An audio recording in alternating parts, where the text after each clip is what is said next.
अच्छी बहू चाहती हो तो अच्छी बेटियां बनाओ।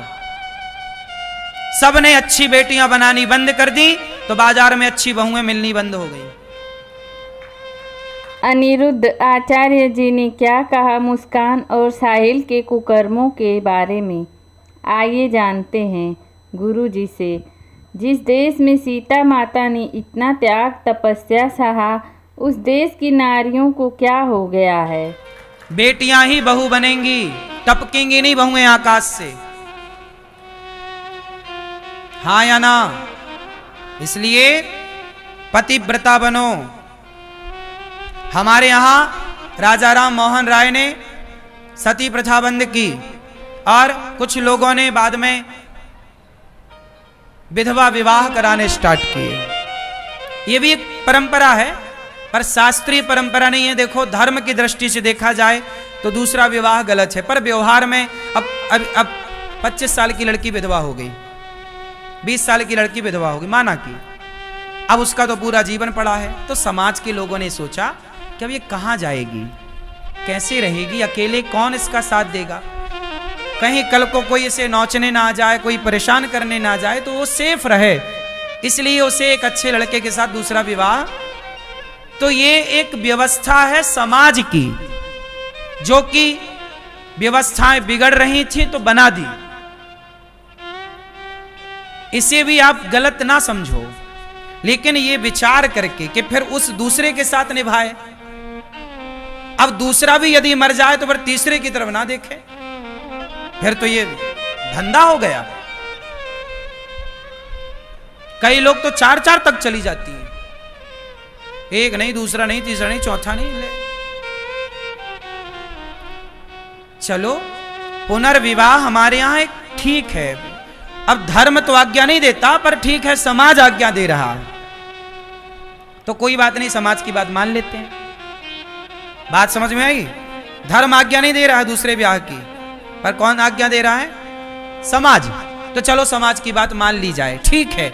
यदि कोई 20 साल में, बहुत सारी लड़कियां ऐसी भी हैं कि 20 साल में भी विधवा हो जाती हैं, 25 साल में, तो वो भी विवाह नहीं करती, पर कुछ लड़कियां कर लेती हैं। तो अपनी अपनी जगह दोनों सही हैं, हम गलत किसी को नहीं कह रहे हैं। लेकिन जो आज हर गली में जो तलाक तलाक चल रहा है ना, ये साहब गलत है।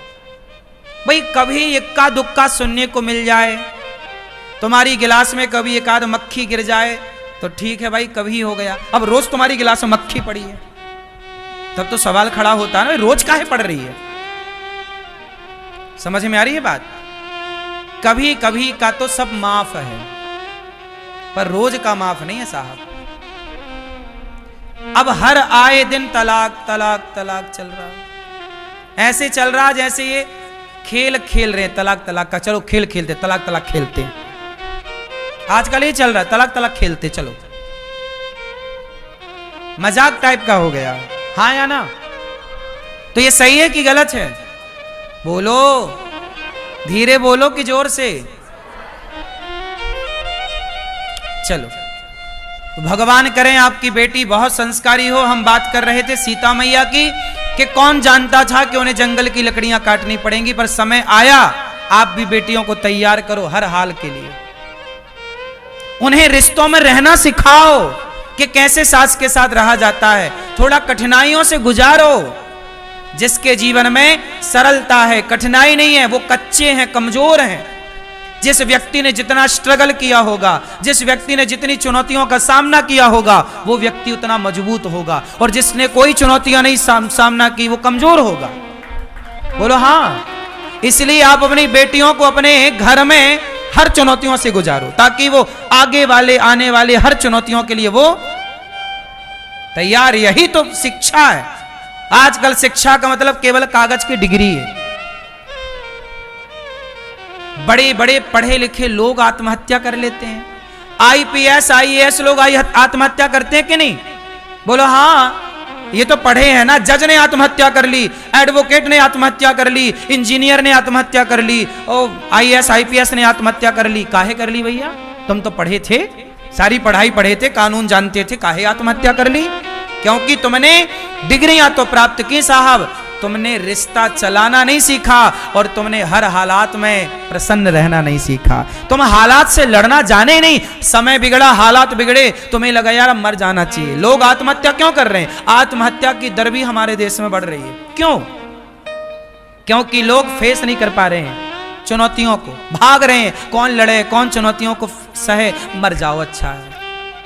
इसलिए सल्फा ज्यादा बिकने लग गई हमारे देश में, फंदे ज्यादा बिक रहे हैं। बोलो हाँ कि ना? क्या बोलती तू मैया? सही है? क्या सही है? सल्फास खरीदना सही है? हाँ, क्या सही है फिर? हर हालातों के लिए हम कहते हैं चुनौतियां ज्यादा होनी चाहिए। बोलो हाँ। अपने बेटा बेटियों को चुनौतियों से गुजारो। चुनौतियां ना हो तो क्रिएट करो, बनाओ चुनौतियां, तैयार करो। कमजोर होंगे बच्चे, मर जाएंगे, आत्महत्या कर लेंगे, ना झेल पाएंगे ये समाज का। जब ये अभी देखो तुम्हारे बच्चे हैं, कल को ये जब इन पे गृहस्थी का लोड आएगा, जब ये गृहस्थी जिएंगे और कल को कोई तनाव हुआ तो क्या उस तनाव को झेल पाएंगे? क्या उसके लिए तुम्हारे बच्चे तैयार हैं? फिर कैसे माँ बाप हो? क्यों नहीं तैयारी करा रहे हो? हर हाल में प्रसन्न रहो साहब। सुख दुख आएंगे जाएंगे, हालात बनेंगे बिगड़ेंगे। हर व्यक्ति के हालात बनते और बिगड़ते हैं। समय अच्छा बुरा सबके साथ होता। एक आदमी का नाम बताओ, राम जैसे हालात किसके होंगे? सीता जैसी कोई नारी होती तो मर जाती। बोलो हाँ। जंगल में तुम्हारा पति छोड़े आवे, लेकिन धन्य सीता मां पिता के पास नहीं गई। आज की छोरी होती फोन लगा देती, सुनो सेना भिजवाओ, आक्रमण करेंगे अयोध्या में। क्योंकि सीता मां के पिता भी पावरफुल थे।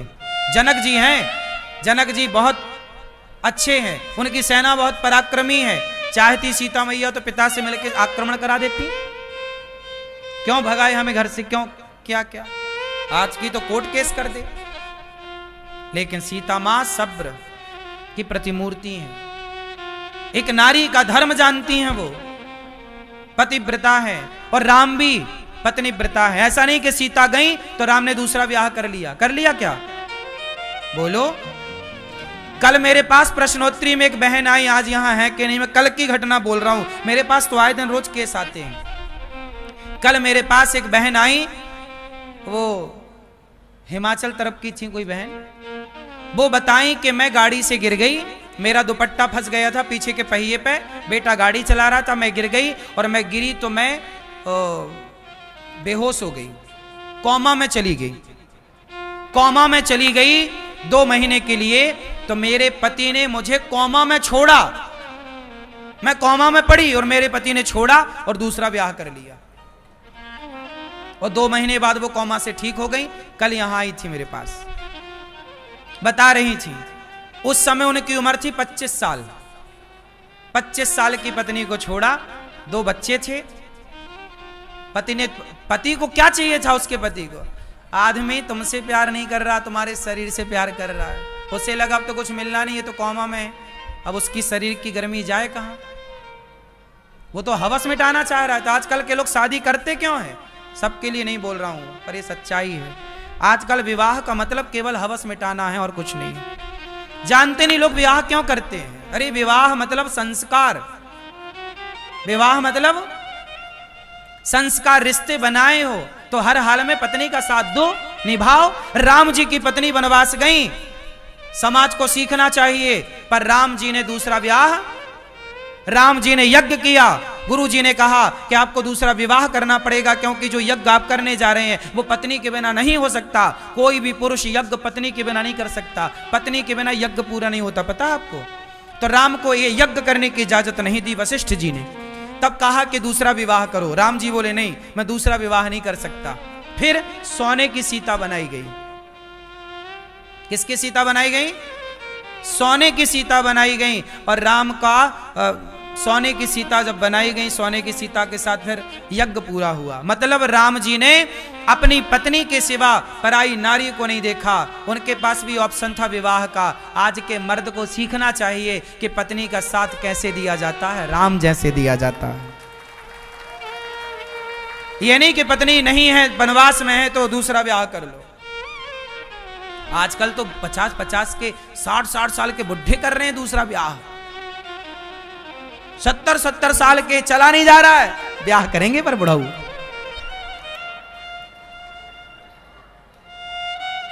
सीखो तुम राम से। राम सबके आदर्श हैं। राम पर उंगलियां उठा देना बड़ा सरल है। कह दो आप राम को गलत, राम पर उंगलियां उठाना बहुत आसान है, पर राम बन जाना 100 पीढ़ी साहब लगा लो। राम जैसा आदर्श कहां से लाओगे? इसलिए राम तो राम है, धन्य है राम। इसलिए पत्नी का साथ देना चाहिए, हर हाल में दो। ऐसा नहीं कि पत्नी कोमा में चली गई तुम छोड़ के दूसरा ब्याह कर लो। और सुनो, दूसरा ब्याह करके अब वो बुढ़ाऊ फिर वो निपट भी गया, पत्नी है अभी, दूसरा पत्नी को छोड़ के दूसरा ब्याह करोगे तो मरोगे। ऐसा हम नहीं बोल रहे हैं, कल वो बता रही थी। इसलिए अपने पत्नी को छोड़ने का सोच रहे हो, बिल्कुल त्याग दो, छोड़ना विचार, वरना टै हो जाओगे। क्यों मैया? इसलिए पत्नियों के साथ धोखा नहीं, गद्दारी नहीं। ना पत्नी गद्दारी करे पति के साथ, धोखा करे ना पति। रिश्तों तो कम से कम ईमानदारी से गुजारो, धोखा ना हो रिश्तों में। क्यों भैया? हाँ, तो भगवान राम सही है कि गलत है? हाँ, ऐसे खुल के कहा करो। राम की मजबूरी तो समझो, राम के हालात तो समझो, राम की जगह खड़े होकर तो देखो तुम्हें क्या दिखता है राम की जगह खड़े होने से। जो तुम अभी देख पा रहे हो ना, वो राम की जगह खड़े होके ना देख पाओगे, वहां कुछ और दिखेगा।